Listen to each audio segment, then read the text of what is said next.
નમસ્કાર વિદ્યાર્થી મિત્રો, વંદે માતરમ. ધોરણ 11 કોમર્સ વિષય નામાના મોટકો ભાગ 2. વિદ્યાર્થી મિત્રો, આજના વિડિયોમાં આપણે ચેપ્ટર નંબર 5 ગણિતાકીય એકમના નાણાકીય પત્રકો જેમાં સ્વાધ્યાયનો પ્રશ્ન 6 નો આપણે અભ્યાસ કરીશું. મિત્રો, પ્રશ્ન 6 જોઈએ તે પહેલા તમારે બધાએ વેપાર ખાતાની ઉધાર અને જમા બાજુ, નફા નુકસાન ખાતાની ઉધાર અને જમા બાજુ, તે ઉપરાંત પાકા સરવૈયામાં પણ ઉધાર અને જમા બાજુ જોજો, ધ્યાનથી જોજો. એટલે કે મિલકત લેના ઉધાર અને મૂડી દેવા જમા, એ બાજુ કઈ કઈ વિગતો આવશે એ તમારે કોન્સેપ્ટ ક્લિયર કરી રાખવો પડશે. બરાબર, તમારે બધી વસ્તુ વિગતોને યાદ રાખવી જરૂરી છે. બરાબર. તે ઉપરાંત ત્યારબાદ આપણે અગાઉના વિડિયોમાં અભ્યાસ કરી ગયા હતા હવાલા નોંધ. મિત્રો, હવાલાની ઓછામાં ઓછી બે અસર થાય છે અને કાચા સરવૈયામાં જે વિગતો દર્શાવવામાં આવી છે એની માત્ર એક જ અસર થશે. બીજી વસ્તુ એ, કાચા સરવૈયામાં જે વિગતો દર્શાવવામાં આવી છે એની નોંધ કરી રાખવામાં આવેલી છે અથવા એ બાબતો મળી ગઈ છે અથવા ચૂકવાઈ ગઈ છે, એનો અર્થ એવો થાય છે. જ્યારે હવાલામાં નોંધ કરવાનું બાકી છે, ચૂકવવાનું બાકી છે, મળવાનું બાકી છે, અગાઉથી મળે છે વગેરે વિગતો આવે છે. બરાબર ને? એટલે હવાલાની આપણે ઓછામાં ઓછી બે અસર થશે એ વસ્તુને તમારે ધ્યાનમાં રાખવું. બીજી વસ્તુ મિત્રો, દાખલાની શરૂઆત કરીએ પહેલા દાખલાની શરૂઆત કઈ રીતે કરવાની છે તે તમારે ધ્યાનમાં રાખવાનું છે. પહેલી વસ્તુ કે હંમેશા વાર્ષિક હિસાબના દાખલાની શરૂઆત આપણે શરૂઆતના સ્ટોકથી કરવી. શરૂઆતનો સ્ટોક, ત્યારબાદ ખરીદી, એમાંથી ખરીદ પરત, વેચાણ, વેચાણ પરત, મૂડી પર વ્યાજ, ઉપરનો વ્યાજ. આટલી વસ્તુ થઈ ગયા પછી આપણે દાખલાનો ક્રમ પકડીશું. બરાબર. અને જો એની ઉપર હવાલાની અસર નથી હોય તો હવાલાની નોંધ પણ કરવી જરૂરી છે. જેમ કે ખરીદી, ખરીદ પરત પણ હવાલો આપતો હોય તો નોંધ કરવાનું, વેચાણ પરત હવાલો આપતો હોય તો નોંધ કરવાનું. એટલે ક્રમ પકડવું જરૂરી છે મિત્રો આ દાખલાની અંદર. કઈ રીતે? શરૂઆતનો સ્ટોક, ત્યારબાદ ખરીદી, ખરીદ પરત હવાલો હોય તો ધ્યાનમાં લેવું, વેચાણ પરત હવાલો હોય તો ધ્યાનમાં લેવું, મૂડી પર વ્યાજ, ઉપરનો વ્યાજ. આટલી વસ્તુ ક્લિયર કર્યા પછી આપણે ક્રમ પકડીને દાખલો ગણવાનો થશે. બરાબર. તો હવે દાખલાની આપણે શરૂઆત કરીશું. ધ્યાનથી જોતા રહેજો મિત્રો. સ્વાધ્યાયનો પ્રશ્ન 6 પેજ નંબર 191 પર છે. દીપકના તારીખ 31/3/15 ના રોજના કાચા સરવૈયા અને વધારાની માહિતી પરથી વાર્ષિક હિસાબો તૈયાર કરો. મિત્રો, વિગતોમાં આપી છે મૂડી, ઉપાડ, વ્યવસ્થિત ખરીદી અને વેચાણ, માલ પરત, વટાવ, ભાડું, દેવાદારો, લેણદારો, કમિશન. ત્યારબાદ હુંડીઓ એટલે કે લેણી હુંડી અને દેવી હુંડી હશે. ત્યાં બે રકમ જો ઉધાર અને જમા બંને બાજુ છે. રોકડ શિલ્લક, બેંક શિલ્લક, મકાન, ફર્નિચર, યંત્રો, મજૂરી, આવક માલ, ગાળા ભાડું, 10% બેંક લોન અને બેંક લોનનું વ્યાજ. આખર સ્ટોક જો આખર સ્ટોક ક્યાં આપ્યો છે આપણને? કાચા સરવૈયામાં. એટલે આખર સ્ટોકમાં આપણે શું જોઈ ગયા કે આખર સ્ટોક માત્ર કાચા સરવૈયામાં આપવામાં આવ્યો હોય તો કાચા સરવૈયાની એક જ અસર થશે. આખર સ્ટોક કાચા સરવૈયામાં હોવાથી એની એક અસર ક્યાં થશે? મિલકત લેવા બાજુ થશે. બરાબર. અને જો હવાલામાં હોય તો એની એક અસર વેપાર ખાતાની જમા બાજુ અને બીજી અસર મિલકત લેવા બાજુ. ઓફિસ ખર્ચા. ત્યારબાદ હવાલાઓ છે. મિત્રો, તમે ધ્યાનથી જોશો હવાલા ₹12,000 નો માલ ચોરાઈ ગયેલ હતો, 15,000 નો માલ નમૂના તરીકે વેચેલ હતો, 16,000 નો માલ આજથી ભરી ગયેલ હતો, ₹1,500 નો માલ દરમદામાં આપેલ હતો. આ ચારે ચાર હવાલા એ અન્ય રીતે ગયેલ માલના છે. બરાબર. તો અન્ય રીતે ગયેલ માલના હવાલા કોને અસર કરે છે? આપણે વેપાર ખાતું જોઈ ગયા ત્યારે આપણે અભ્યાસ કર્યો હતો કે અન્ય રીતે ગયેલ માલ એ આપણે ખરીદીમાંથી બાદ કરવાનું થશે. બરાબર. અને હવાલામાં હોવાથી એની બીજી અસર પણ થશે. ઓકે. તો હવે આપણે દાખલાની શરૂઆત કરીશું. આ ચારે ચાર હવાલા કોને અસર કરે છે મિત્રો? ખરીદીને. એ ધ્યાનમાં રાખવાનું. આપણે ખરીદીને અસર કરે છે એટલે ખરીદીમાંથી આપણે એ બાદ કરવાનું થશે. બરાબર. તો દાખલાની શરૂઆત આપણે કરીશું. કઈ રીતે કરવાની છે દાખલાની શરૂઆત? શરૂઆતની સ્ટોકની મિત્રો રકમ વાંચીને તમને આઈડિયા આવ્યો હશે કે શરૂઆતનો સ્ટોક આ દાખલાની રકમમાં આપવામાં આવ્યો નથી એટલે કે કાચા સરવૈયામાં શરૂઆતનો સ્ટોક નથી બરાબર ઓકે નાઉ નેક્સ્ટ ત્યાર પછી બીજા નંબર પર શું આવશે ખરીદી અને ખરીદ પરત ખરીદી છે તો ધ્યાનથી જો તમે વ્યવસ્થિત ખરીદી અને વેચાણ તો મિત્રો વ્યવસ્થિત ખરીદી અને વેચાણ એમાં ઉધાર બાજુ પર રકમ છે અને જમા બાકીની પણ રકમ છે 8 લાખ અને 12,91,000 તો ઘણા બધા વિદ્યાર્થીને પ્રશ્ન થશે અહીંયા કે આમાં ખરીદીની રકમ 8 લાખ ગણવી કે 12,91,000 એ જ રીતે વેચાણની રકમ 8 લાખ ગણવી કે 12,91,000 મિત્રો તમને બધાને ખબર છે કે ખરીદીની હંમેશા ઉધાર બાકી આવે અને વેચાણની હંમેશા જમા બાકી આવે બરાબર એટલે ખરીદીની ઉધાર બાકી આવે એટલે ઉધાર બાજુ રકમ છે અને વેચાણની જમા બાકી હોય એટલે એની રકમ જમા બાજુ હશે બરાબર ધ્યાનથી જોજો ખરીદી ઉધાર તો ખરીદ પરત જમા વેચાણ જમા તો વેચાણ પરતની ઉધાર બાકી હોય છે આ વસ્તુ તમારે ધ્યાનમાં રાખવાનું રહેશે બીજી વસ્તુ મિત્રો તમે ધ્યાનથી જોશો કે ખરીદી આપણે વેપાર ખાતાની ઉધાર બાજુ લખીએ છીએ બરાબર એટલે સ્વાભાવિક વસ્તુ છે એની રકમ પણ ઉધાર બાજુ એ રીતે વેચાણ આપણે વેપાર ખાતાની જમા બાજુ લખીએ છીએ માટેની રકમ પણ જમા બાજુ આ વસ્તુને ધ્યાનમાં રાખવાનું કે જે વિગત આપણે ઉધાર બાજુ લખીએ એની રકમ ઉધાર બાજુ હશે જે વિગત આપણે જમા બાજુ લખીએ છીએ એની રકમ પણ જમા બાજુ હશે એટલે તમારે આ કોન્સેપ્ટને તમે યાદ રાખશો તો રકમ ઉધાર છે કે જમા એ તમને મૂંઝવણ અનુભવશે નહીં બરાબર ઓકે આગળ જોઈશું આપણે ખરીદી આપણે લખવાની છે ક્યાં લખશું આપણે વેપાર ખાતાની ઉધાર બાજુ ખરીદી કેટલા રૂપિયા છે મિત્રો ધ્યાનથી જો 8 લાખ અંડર લખવું પડશે આપણે શા માટે અંદર લખ્યું છે કારણ કે એની ઉપર હવાલાની નોંધ છે બરાબર ને હવાલા છે અસર કરતા એટલા માટે ખરીદી 8 લાખ તો મિત્રો તમે ધ્યાનથી જોશો તો ખરીદીની ઉપર 4 હવાલા અસર કરે છે અને ચારે 4 હવાલા કયા છે અન્ય રીતે ગયેલ માલના તે આપણે ખરીદીમાંથી બાદ કરવાનું છે એટલે અહીંયા લખીશું બાદ શું બાદ લખીશું અન્ય રીતે ગયેલ માલ અન્ય રીતે ગયેલ માલ બરાબર તો અન્ય રીતે ગયેલ માલ આપણે બાદ કરવાના છે કયા કયા છે જે અન્ય રીતે ગયેલ માલ છે તો ધ્યાનથી જો ₹12,000 નો માલ ચોરાઈ ગયેલ હતો એટલે કે ચોરીથી માલ ગયો બરાબર એટલે અહીંયા લખીશું ચોરીથી બરાબર ચોરીથી કેટલો માલ ગયો છે તો 12,000 ઓકે ક્લિયર બધાને ઓકે વિદ્યાર્થી મિત્રો હવાલાની કેટલી અસર થાય બે અસર થાય છે તો ચોરીથી ગયેલ માલ છે તો એ અસર એક અહીંયા છે તો ચોરીથી માલ ગયેલ છે તો ચોરીથી માલ જવાથી શું થશે ધંધાને એટલું નુકસાન થશે તો 12,000 રૂપિયાનું નુકસાન આપણે ક્યાં લખીએ છીએ નફા નુકસાન ખાતાની ઉધાર બાજુ બરાબર એક લીટી છોડીને આપણે લખશું અહીંયા શું લખવાનું અહીંયા ચોરીથી થયેલ નુકસાન ખાતે 12,000 રૂપિયા ઓકે ક્લિયર મિત્રો અહીં હવાલામાં હોવાથી બે અસર થાય છે કઈ રીતે તો 12,000 નો માલ ચોરાઈ ગયો એટલે એનો માલ જાય છે અન્ય રીતે ગયેલ માલ આપણે બાદ કરવાનો છે એટલે અહીંયા લખ્યો છે પણ 12,000 નો માલ ચોરીથી જવાથી એટલું ધંધાને નુકસાન થાય તો નુકસાન આપણે ક્યાં લખીએ છીએ નફા નુકસાન ખાતાની ઉધાર બાજુ ઓકે આગળ જોઈશું હવે આપણે ત્યારબાદ બીજું છે 15,000 નો માલ નમૂના તરીકે વહેંચેલ હતો મિત્રો માલ નમૂના તરીકે વેચવાથી એટલો માલ જાય છે કઈ રીતે માલ જાય છે નમૂનાથી જાય છે એટલે એ નથી શું શબ્દ આપણે નમૂનાથી કેટલો માલ છે તો 15,000 રૂપિયાનો હવે મિત્રો નમૂના તરીકે એટલે શું તો ધંધાકીય એકમ ઘણી વખત પોતાનું માલનું વેચાણ વધારવા માટે શું કરશે નમૂનાથી માલ વેચે છે બધાને નમૂના તરીકે આપે છે હવે દાખલા તરીકે ખેડૂત છે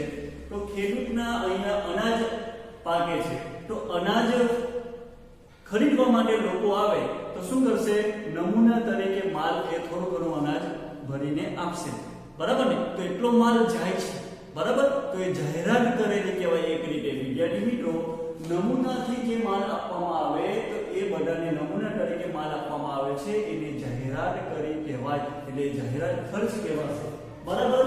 તો 15,000 નો માલ આપણે અહીંયા નમૂનાથી જાય છે, પરંતુ નમૂનાથી જે માલ 15,000 નું બધાને આપીએ છીએ એ જાહેરાત થઈ કહેવાય, એટલે કે જાહેરાત ખર્ચ ખાતે આપણે એને ઉધાર કરવું પડે. તો જાહેરાત ખર્ચ ક્યાં લખીએ છીએ આપણે?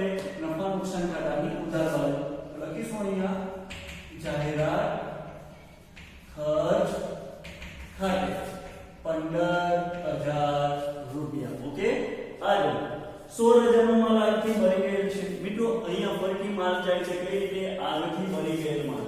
તો અહીંયા લખવાનું આપણે આગથી કેટલા? 16,000 રૂપિયા. મિત્રો આગથી ભરી ગયેલ માલ એટલે અન્ય રીતે ગયેલ માલમાં આપણે લખ્યું છે જે બહાર કરશું ખરીદીમાંથી, પરંતુ આગથી માલ ભરી ગયા છે. તો માલ ભરી જવાથી ધંધાને એટલું નુકસાન થશે. તો સરાની નુકસાન થયું, આર્થિક થયેલું નુકસાન. તો આર્થિક થયેલું નુકસાન ક્યાં લખીશું? નફા નુકસાન ખાતાની ઉધાર લખવાનું આગથી થયેલ નુકસાન 16,000. ઓકે, આગળ જોઈશું મિત્રો. હવે ત્યારબાદ આપણે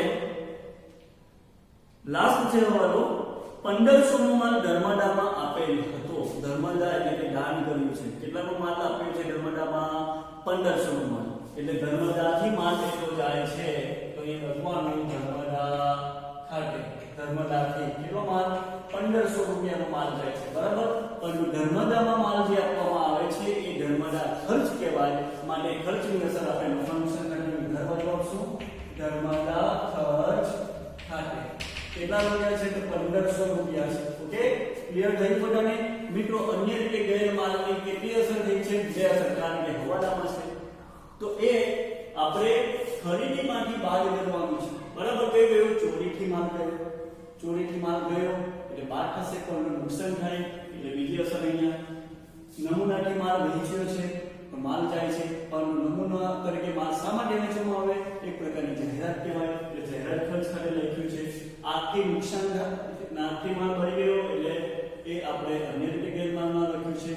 આર્થિક નુકસાન થઈને અસર એ રીતે ધર્મદાથી, બરાબર, એ રીતે આપણે નોંધ કરવાની થાય છે. હવે અન્ય રીતે ગયેલ માલ આપણે ખરીદીમાંથી બાદ કરીશું. માટે 12, 15, 16 અને 1,500 આનો આપણે સરવાળો કરીશું. 44,500. વિદ્યાર્થી મિત્રો 44,500, 12,000, 15,000, 16,000 અને 1,500 નો સરવાળો 44,500 થશે. જે આપણે 8 લાખ માંથી આપણે બાદ કરવાનું છે. તો બાદ કરતા ટોટલ આવશે 7,55,500, બરાબર. આ રીતે આપણે નોંધ ખરીદીની કરી છે. કેવી રીતે ક્રમ પકડવાનો છે? શરૂઆત પુસ્તક ખરીદી ખરીદ પરત દાખલામાં આપવામાં આવ્યું છે, નથી આપવામાં આવ્યું મિત્રો, એટલા માટે નોંધ કરી નથી. ઓકે, આગળ ત્યાર પછી આવશે વેચાણ. મિત્રો દાખલામાં વેચાણ છે, ધ્યાનથી જોજો. તો વેચાણ આપણે લખવું પડશે જમા બાજુ. કેટલું વેચાણ છે રકમ સાથે આપેલું છે? તો વેચાણ જમા બાજુ લખીએ એટલે રકમ પર જમા બાજુ હશે 12,51,000. કેટલા છે? 12,51,000. હવાલા કોઈ જ નથી, પરંતુ સાથે ચેક કરી લેવું કે વેચાણની સાથે વેચાણ પરત છે. તો હા, નીચે જો માલ પરત આપ્યું છે. વેચાણની જમા બાજુ રકમ છે તો ઉધાર બાજુ માલ પરત છે. જો માલ પરત ઉધાર બાજુ રકમ 50,000 છે તો વેચાણની જમા બાકી, તો વેચાણ પરતની ઉધાર બાકી, બરાબર. તો માલ પરત જે ઉધાર બાજુ આપવામાં આવી છે રકમ એ વેચાણ પરત છે, જે આપણે બાદ કરીશું વેચાણમાંથી. માલ પરત કેટલો છે? 50,000. 50,000 બાદ કરતા 12,41,000 ટોટલ આવશે, બરાબર. કાચા સરવૈયાની માત્ર એક જ અસર થશે, બરાબર, બે અસર થાય નહીં. ઓકે, શું આવશે ક્રમ મિત્રો? શરૂઆત પુસ્તક ખરીદી ખરીદ પરત, જો હવાલા ધ્યાનમાં લેવો, વેચાણ પરત, હવાલા ધ્યાનમાં લેવો, ત્યારબાદ મૂડી પર વ્યાજ, ઉપાડ પર વ્યાજ. Okay, clear? તો હવે કોનો વારો છે? મૂડીનો.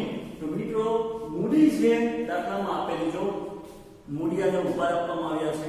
તો હવે પ્રશ્ન થાય તમને કે મૂડી અને ઉપાડની રકમ કઈ? બરાબર. તો મિત્રો મૂડીની હંમેશા જમા બાકી હોય અને ઉપાડની હંમેશા ઉધાર બાકી હોય છે. Okay, clear? બીજી વસ્તુ, મૂડી આપણે અહીંયા લખીશું, મૂડી લેવા બાજુ લખીશું અહીંયા મૂડી. મૂડીમાં અહીંયા લખીશું શરૂની બાકી. સામાન્ય શરૂની બાકી એટલે કે શરૂઆતની મૂડી, તેમાં મૂડીમાં વધારો ઉમેરવાનો હોય છે, મૂડી પર વ્યાજ ઉમેરવાનું હોય છે, ચોખ્ખો નફો ઉમેરવાનો હોય છે, બરાબર ને? એટલા માટે શરૂની બાકી. કેટલી છે શરૂઆતની બાકી? તો તમે ધ્યાનથી જો. જમા બાકી છે 3 લાખ. ત્યારબાદ અહીંયા થોડી જગ્યા છોડીશું, ત્યારબાદ ઉપર લખશું. શા માટે? શરૂઆતની મૂડીની અંદર મૂડીમાં વધારો એટલે ઉમેરવાનું, મૂડી પર વ્યાજ એટલે ઉમેરવાનું, ચોખ્ખો નફો આવશે તે ઉમેરવાનું, બરાબર? એટલા માટે થોડી જગ્યા છોડી છે. અને થોડી જગ્યા છોડ્યા બાદ મૂડીમાંથી આપણે શું બહાર કરવાનું છે? ઉપાડ. અને ઉપાડની રકમ આપણને અંદર આપવામાં આવી છે 18,000. ઓકે, આગળ જોઈશું. લખાઈ ગયું. મૂડી અને ઉપાડ પર કોઈ હવાલો નથી, બરાબર? મૂડી પર વ્યાજ આપ્યું નથી, ઉપાડ લખાઈ ગયું, ઉપાડ પર વ્યાજ આપવામાં આવ્યું નથી, તો રહેવા દઈએ.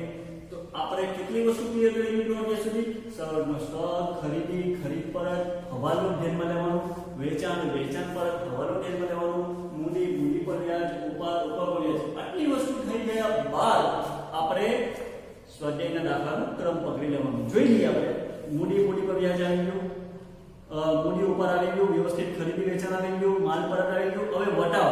વિદ્યાર્થી મિત્રો, વટાવ તમે ધ્યાનથી જોશો તો ઉધાર અને જમા બંને આપ્યું છે. એટલે ઉધાર બાજુ છે એ આપેલો વટાવ કહેવાય, એ ખર્ચ.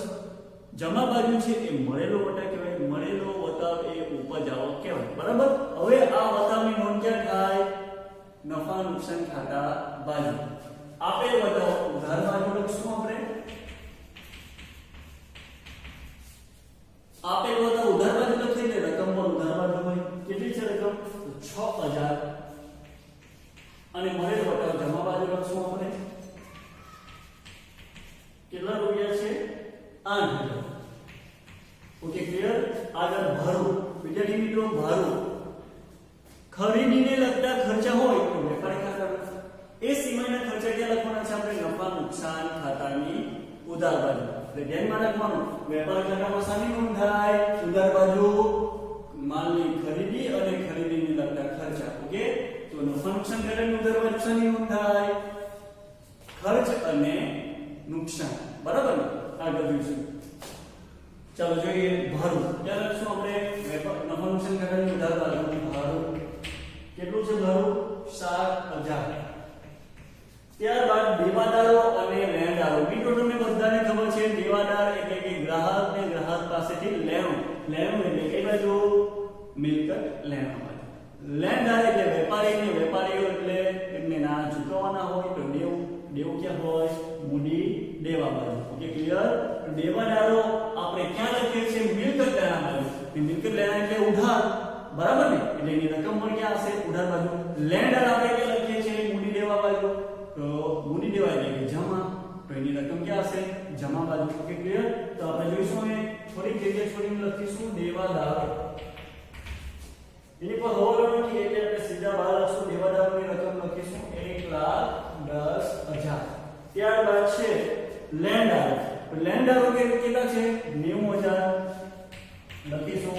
મૂડી દેવા બાજુ લેણદારો 90,000. આગળ જોઈશું કમિશન. મિત્રો, જો કમિશન ઉધાર બાજુ હોય તો આપેલું કહેવાય, એટલે ખર્ચ કહેવાય.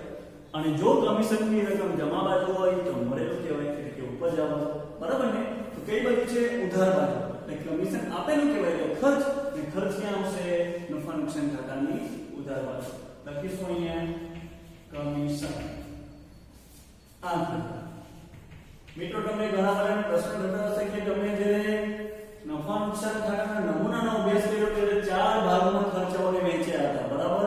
પરંતુ એ રીતે પણ તમે દાખલો ગણી શકો છો અને બધું સાથે લખીને પણ દાખલો ગણી શકો છો. બંને રીતે સાચો છે, બરાબર? હવે પાછળ જોઈશું આપણે હુંડીઓ. મિત્રો, હુંડીઓની રકમ ઉધાર અને જમા બંને છે. એટલે એક લેણી હુંડી અને બીજી દેવી હુંડી. લેણી હુંડી એટલે લેણું કહેવાય અને દેવી હુંડી એટલે દેવું કહેવાય. તો સ્વાભાવિક વસ્તુ છે, લેણું આપણે મિલકત લેણા બાજુ અને દેવું એટલે આપણે મૂડી દેવા બાજુ. લેણી હુંડી આપણે લખીશું મિલકત લેણા બાજુ અને દેવી હુંડી લખીશું મૂડી દેવા બાજુ. પરંતુ પ્રશ્ન એ થાય કે આમાં લેણી હુંડીની રકમ કઈ અને દેવી હુંડીની કઈ? મિત્રો, લેણી હુંડી આપણે મિલકત લેણા એટલે કે ઉધાર બાજુ લખીએ છીએ એટલે લેણી હુંડીની દેવી હુંડી આપણે મૂડી દેવા બાજુ લખીએ છીએ એટલે મૂડી દેવા જમા બાજુ એટલે એની રકમ જમા બાજુ હશે બરાબર તો 20000 એ આપણે લેણી હુંડી ગણાશે અને 30000 દેવી હુંડી આગળ વધીએ ત્યારબાદ તમે ધ્યાનથી જોશો તો રોકડ શિલ્લક 20000 છે રોકડ શિલ્લક નીચે છે બેંક શિલ્લક મિત્રો રોકડ શિલ્લક અને બેંક શિલ્લક આપણે શું છે ચાલુ મિલકત એ કઈ બાજુ આવશે મિલકત લેણામાં છે બરાબર ને તો લખીશું આપણે રોકડ શિલ્લક કેટલા છે 20000 લખીશું આપણે ત્યારબાદ બેંક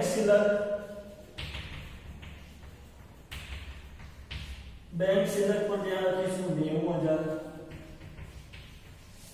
ઓકે ત્યારબાદ મિત્રો તમે ધ્યાનથી જોશો તો મકાન ફર્નિચર યંત્રો આ ત્રણ શું છે આ ત્રણ આપણે કાયમી મિલકતો છે મકાન ફર્નિચર અને યંત્રો ત્રણ શું છે આપણી કાયમી મિલકતો છે તો કાયમી મિલકતની નોંધ ક્યાં કરવાની મિલકત લેણા બાજુ તો આપણે પહેલા લખીશું મકાન કેટલી રકમ છે મકાનની ધ્યાન દીજો તો મકાનની રકમ છે 1,50,000 તો બહાર લખીશું 1,50,000 જો એની ઉપર હવાલો ઘસારાનો હોય તો આપણે બાદ કરીને લખવાનું ત્યારબાદ ફર્નિચર પર ક્યાં આવશે ફર્નિચર કેટલા છે 40,000 લખીશું ત્યારબાદ યંત્રો લખીશું નીચે ત્યાં મિલકતો કહેવાય આપણે કાયમી મિલકતો 3 લાખ રૂપિયા લખીશું આપણે ઓકે કાયમી મિલકતોની નોંધ થઈ ગઈ છે અને જો એની ઉપર હવાલો હોય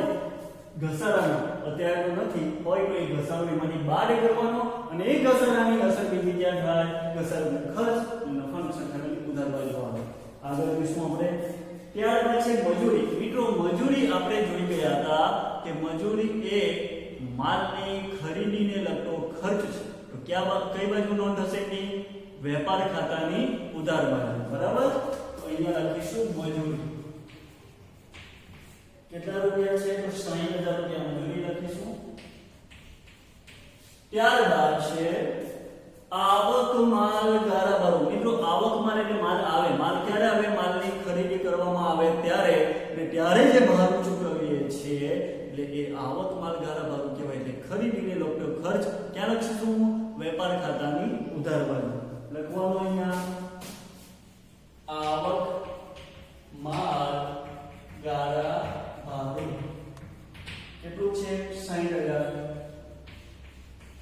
ત્યારબાદ છે હવે સૌથી અગત્યનો મુદ્દો આપણે જોવા જઈ રહ્યા છીએ મિત્રો ધ્યાનથી જોજો 10% બેંક લોન અને બેંક લોનનો વ્યાજ મિત્રો અહીં બે વસ્તુ છે આપણે જો ઉધાર બાજુ છે રકમ 20,000 જમા બાજુ છે 2 લાખ તો હવે તમને પ્રશ્ન થાય કે આમાંથી બેંક લોન કઈ અને બીજું બેંક લોનનો વ્યાજ કઈ તમે ધ્યાનથી જોશો તો ખ્યાલ આવશે મિત્રો 10% ની બેંક લોન એટલે શું દેવું બરાબર ને તો લોન છે એ દેવું છે દેવું આપણે ક્યાં લખીએ છીએ મૂડી દેવા બાજુ એટલે સ્વાભાવિક વસ્તુ છે એની રકમ પર ક્યાં હશે જમા બાજુ મૂડી દેવા એટલે જમા એટલે બેંક લોનની રકમની પણ ક્યાં હશે જમા બાજુ ઓકે ક્લિયર તો અહીં લખીશું 10% ની બેંક લોન કેટલી છે તો 2 લાખ રૂપિયા છે બરાબર ને 10% ની બેંક લોન એ 2 લાખ રૂપિયા છે તો એ જમા બાજુ દર્શાવે છે એટલે આપણે ક્યાં લખવાની મૂડી દેવા બાજુ લખવાનું 10% ની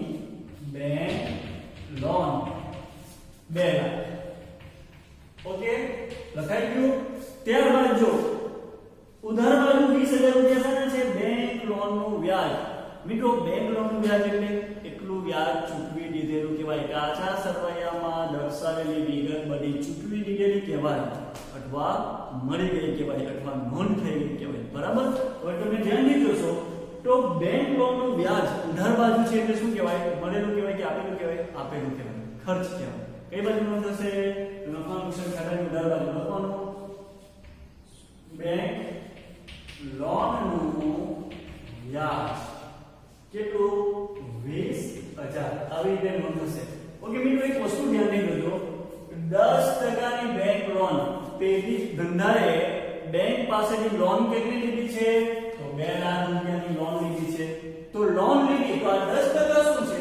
10% એ એ બેંક પાસેથી જે લોન લીધી છે તેની પર વ્યાજ ચૂકવવાનું. કેટલા ટકા વ્યાજ ચૂકવવાનું? તો 10%. તમે ધ્યાનથી જોજો. તો 2 લાખની લોન ગુણ્યા 10% વ્યાજ કેટલા થશે? 2 લાખના 10% કરીશું મિત્રો તો 20,000 થશે. એટલે કે બેંકને આપણે 2 લાખ પર 10% પ્રમાણે કેટલું વ્યાજ ચૂકવવાનું? કેટલું વ્યાજ ચૂકવવાનું? 20,000. બરાબર ને? 20,000 રૂપિયા ચૂકવવાના. પણ આપણે ધ્યાનથી જોયું તો કાચા સરવૈયામાં બેંક લોનનું વ્યાજ 20,000 આપી દીધું છે. એટલે એનો અર્થ એવો થાય કે 20,000 રૂપિયા વ્યાજ ચૂકવાઈ ગયું કહેવાય. ને ચૂકવાઈ ગયું છે ને કાચા સરવૈયામાં છે એટલે એક જ અસર આપણે અહીંયા લખવાની થાય છે. પરંતુ માનો કે જે તમને બેંક લોનનું વ્યાજ ઉધાર બાજુ 20,000 રૂપિયા આપેલું છે એ કાચા સરવૈયામાં આપવામાં આવ્યું નથી. તો હવે તો એનો મતલબ થાય કે આ છૂપો હવાલો કહેવાય અને 2 લાખ પર 10% પ્રમાણે 20,000 વ્યાજ ચૂકવવાનું બાકી કહેવાય કે ચૂકવવાનું બાકી એ લેવું કહેવાય. બરાબર? તો હવે પણ આપણે કેટલીક હવાલા નોંધ છે એ આપણે જોઈશું જ્યારે આવશે ત્યારે. અત્યારે કાચા સરવૈયામાં બેંક લોનનું વ્યાજ આપી દીધું છે માટે તેની એક જ અસર આપણે આપવાની છે. ચૂકવાઈ ગયું કહેવાય. બરાબર? આગળ વધશું આપણે હવે આખર સ્ટોક. મિત્રો આખર સ્ટોક કાચા સરવૈયામાં આપ્યું છે એટલે એક જ અસર. ક્યાં થાય એક અસર? પાકા સરવૈયામાં મિલકત લેના બાજુ. પણ જો હવાલામાં આપ્યું હોય આખર સ્ટોક તો હવાલામાં આપ્યું હોય તો બે અસર. વેપાર ખાતામાં જમા બાજુ અને બીજી અસર પાકા સરવૈયામાં મિલકત લેના બાજુ. પરંતુ એનો પણ નિયમ શું છે મિત્રો કે આખર સ્ટોક હવાલામાં આપ્યું હોય અને તેમાં પણ એક પડતર કિંમત અને બીજી બજાર કિંમત બે આપી હોય તો બંનેમાંથી કઈ કિંમત આપણે રાખવાની? જે કિંમત ઓછી હોય તેને ધ્યાનમાં લેવું. બરાબર? આવો નિયમ છે આપણો. તો અત્યારે આખર સ્ટોક કેમ છે? એક જ છે કાચા સરવૈયામાં એટલે મિલકત લેવાના બાજુ લખીશું આપણે આખર સ્ટોક. કેટલા રૂપિયા છે? 40,000 લખીશું 40,000. ત્યારબાદ છે ઓફિસ ખર્ચા. ઉધાર બાજુ ખર્ચ ક્યાં આવશે? નફા નુકસાન ખાતાની ઉધાર બાજુ. તો અહીંયા લખીશું આપણે હવે ઓફિસ ખર્ચા. બરાબર? ઓફિસ ખર્ચા આપણે લખીશું કેટલા? 1,20,000. ઓકે વિદ્યાર્થી મિત્રો અહીંયા કાચા સરવૈયાની એન્ટ્રી કમ્પ્લીટ થઈ જાય છે. ત્યારબાદ હવે આપણે હવાલાની પણ અસર આપવાની થાય છે. બરાબર? તે પણ અપાઈ ગઈ છે. હવે આપણે સરવાળાનું ટોટલ કરવાનું થશે. વિદ્યાર્થી મિત્રો તમારે બધાએ સાથે મળીને અહીંયા સરવાળાનું ટોટલ કરીને કાચો નફો કે કાચી ખોટ થાય છે એ તમારે શોધવાનું થાય છે. ઓકે તો દરેક વિદ્યાર્થી હવે ટોટલ મારવા માટે તૈયાર થઈ જાય. બરાબર? ઉધાર બાજુ કે જમા બાજુ કઈ બાજુનું ટોટલ વધારે આવે છે એ તમારે સૌએ મને કહેવાનું થશે. ઓકે મિત્રો તમે બધાએ ટોટલ કરી નાખ્યું હશે. હવે વેપાર ખાતાની જમા બાજુનું ટોટલ કેટલું થશે જોઈ લો. વેપાર ખાતાની જમા બાજુનું ટોટલ 12,41,000 થશે. બરાબર? તો આ બાજુ પર ટોટલ 12,41,000 રૂપિયા થવું જોઈએ. તો વિદ્યાર્થી મિત્રો અહીંયા આપણે કાચો નફો આવે છે કે કાચી ખોટ એ જોઈએ. જમા બાજુનું ટોટલ માઈનસ ઉધાર બાજુનું ટોટલ કરતા જે તફાવત આવે જમા ઉધાર બાજુ એને કાચો નફો કહે છે. બરાબર? તો જોઈએ આપણે અહીંયા લખીશું જમા બાજુનું ટોટલ છે 12,41,000 માઈનસ ઉધાર બાજુનું ટોટલ તમે બધા કરો તો ઉધાર બાજુનું ટોટલ કેટલું થશે? 8,75,500. કેટલું થશે? 8,75,500. હવે 12,41,000 માંથી તમારે 8,75,500 બાદ કરશો તો 3,65,500 આવશે. કેટલા આવશે? 3,65,500 તફાવત આવશે. એ જે તફાવત અહીંયા આવે છે એ આપણે કાચો નફો કહેવાય. શું કહેવાય? કાચો નફો કહેવાશે. લખવાનું અહીંયા કાચો નફો. ક્યાં લઈ જવાનો કાચો નફો? આપણે નફા નુકસાન ખાતે લઈ ગયા. આ રીતે તમારે લખવાનું. હવે એક ખાતામાંથી બીજા ખાતામાં જ્યારે કોઈ એન્ટ્રી લઈ જઈએ ત્યારે ક્રોસ એન્ટ્રી પડે. કાચો નફો ઉધાર બાજુ છે, નફા નુકસાન ખાતામાં ક્યાં લખવાનું? જમા બાજુ. એટલે કે ક્રોસ એન્ટ્રી. ઉધાર એટલે જમા, જમા એટલે ઉધાર. ક્રોસ એન્ટ્રી આપણે અહીંયા લખીશું જમા બાજુ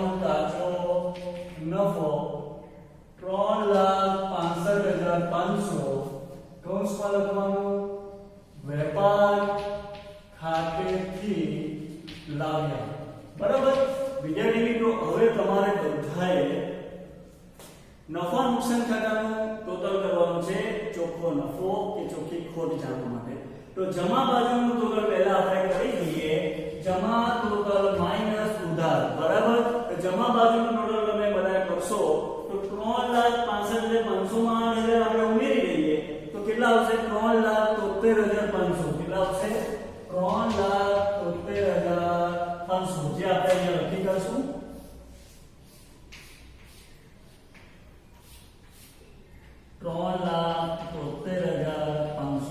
હવે જમા બાજુનું ટોટલમાંથી ઉધાર બાજુનું ટોટલ કરીને 12 ટકા તફાવત આવે તો ચોખ્ખો નફો કહેવાય. તો ઉધાર બાજુનું ટોટલ તમારે બધાએ આનું કરવાનું થશે તો એ કેટલો આવશે? 2,05,500. એ ટોટલ આવે છે 2,05,500. 12 ટકા તફાવતની રકમ જે આવે તે આપણે ચોખ્ખો નફો કહેવાય અને તફાવતની રકમ આવે છે 1,68,000. બરાબર, તો એને આપણે અહીંયા લખીશું 1,68,000 જે આપણો ચોખ્ખો નફો કહેવાય. હવે આ ચોખ્ખા નફાને આપણે ક્યાં લઈ જવાનું છે વિદ્યાર્થી મિત્રો? આ જે ચોખ્ખો નફો છે એને આપણે લઈ જવાનું છે મૂડી ખાતે. બરાબર ને, એટલે લખીશું અહીંયા મૂડી ખાતે. Okay, clear? ચોખ્ખા નફાની પર ક્રોસ એન્ટ્રી પડે. ઉધાર બાજુ છે તો આપણે જમા બાજુ, અને જમા બાજુ અહીંયા ક્યાં કહેવાય? મૂડી બાય જમા. અહીં પ્લસ કરીશું ચોખ્ખો નફો. વિદ્યાર્થી મિત્રો, ચોખ્ખો નફો હોય તો મૂડીમાં પ્લસ કરવું અને જો ખોટ હોય, ચોખ્ખી ખોટ હોય તો આપણે બાદ કરવાનું થશે. બરાબર, ચોખ્ખો નફો આપણે લખીશું 1,68,000. બરાબર, કેટલો છે? 1,68,000. હવે આનું ટોટલ કરીએ, શરૂની મૂડી પ્લસ ચોખ્ખો નફો એટલે 4,68,000. એમાંથી આપણે જે ઉપાડ કર્યો છે એ બાદ કરવાનું. 4 માંથી 18,000 તમે બાદ કરશો તો રકમ કેટલી આવશે? 4,50,000. ઓકે, હવે તમારે બધાએ પાકા સરવાળાનો સરવાળો કરવાનો રહેશે. તો પાકા સરવાળાનો સરવાળો મૂડી લેવા અને મિલકત લેવા બંનેનો કેવો હોવો જોઈએ? સરખો. જો સરખો આવે તો જ જવાબ સાચો ગણાય અને 11 માર્ક્સ તો તમને પૂરેપૂરા મળશે. 11 માર્ક્સ પૂરેપૂરા મેળવવા માટે તમારે ઉપર જે હેડિંગ લખેલા છે એ પણ લખવું ફરજિયાત છે. બરાબર, અને જ્યાં ટોટલ વાગે ત્યાં બે લાઈન તમારે દોરવી પડશે. ઓકે, તો હવે ટોટલ કેટલું આવશે તે જોઈ લેવું તમે બધા. તો ટોટલ અહીંયા વિદ્યાર્થી મિત્રો તમારે બધાએ કરવાનું થશે. કેટલા ટોટલ આવશે વિચાર કરો ચાલો બધા, જાતે ટોટલ કરો બધા. હવે